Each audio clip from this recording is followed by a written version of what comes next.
Tesla starts rolling out another round of FSD free trials. Tesla has rolled out a new round of full self-driving supervised free trials to some customers in North America. The program seems to be Tesla's latest effort to promote its FSD supervised system to as many customers as possible. Screenshots featuring the new round of FSD supervised free trials were reported and shared on social media platform X.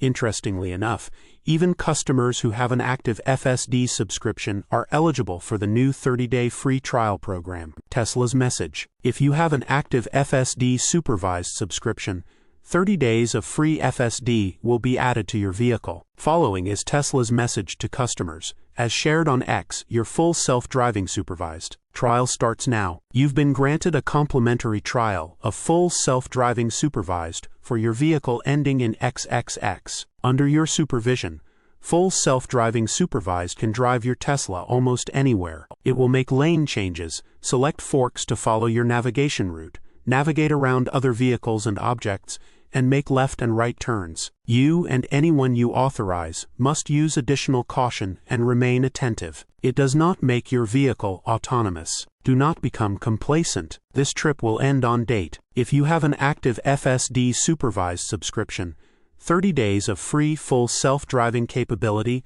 will be added to your vehicle. Why it matters. It is steadily becoming apparent that FSD will end up being Tesla's killer app of sorts. And just like the North American charging standard NACS, which was adopted by most automakers in the region, the advanced driver assist system could very well be licensed by other automakers when it fully matures. An unsupervised version of FSD will be powering Tesla's Cybercab, the company's first vehicle that is specifically designed for full autonomous driving. Source: reposted and summarized from Simon Alvarez at teslarati.